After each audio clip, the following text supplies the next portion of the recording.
सियासी अखाड़े में प्रधानमंत्री नरेंद्र मोदी की चर्चा तो होती रहती है। फिलहाल कोई बयान या राजनीतिक हलचल नहीं।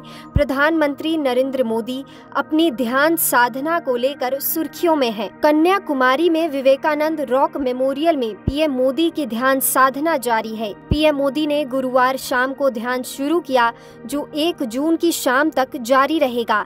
जिस शिला पर पीएम मोदी बैठकर ध्यान कर रहे हैं, ये वही शिला है जिस पर विवेकानंद ने ध्यान किया था। पीएम मोदी की साधना को लेकर अयोध्या राम मंदिर के मुख्य पुजारी आचार्य सत्येंद्र दास का बयान सामने आया है। उन्होंने कहा, इस शिला पर साधना से पीएम मोदी को अद्भुत ऊर्जा और शक्ति प्राप्त होगी। ये वही स्थान है जहां स्वामी विवेकानंद ने अपनी शक्ति को पहचाना और विश्व में अपना नाम किया। पीएम मोदी जानते हैं कि इस समय की समस्याओं का समाधान तपस्या और साधना से ही हो सकता है। इसीलिए उन्होंने चुनी है ये शक्ति से भरपूर जगह, जहां 3 दिन की साधना उन्हें नई ऊर्जा और शक्ति प्रदान करेगी। आचार्य जी ने ये भी कहा कि 4 जून को विजय श्री का झंडा प्रधानमंत्री के हाथों से लहराया जाएगा।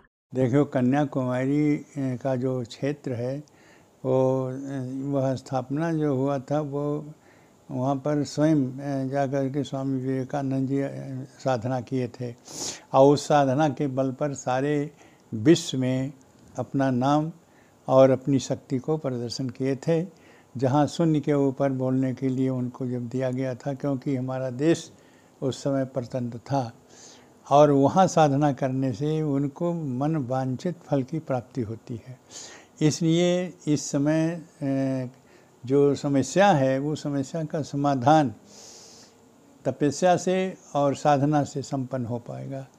इसलिए जानते हैं माननीय प्रधानमंत्री जी मोदी जी कि इस समय आवश्यकता उस जगह की साधना की है जहाँ प्रबल शक्ति है और प्रबल शक्ति की प्राप्ति हो।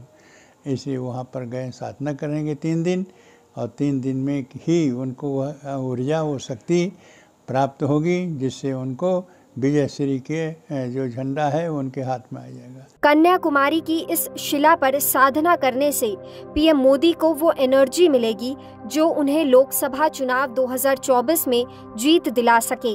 इस कदम के जरिए हम ये समझ सकते हैं कि हमारे प्रधानमंत्री किस तरह आध्यात्मिक शक्ति का सहारा लेकर देश को आगे बढ़ाने की सोच रखते हैं।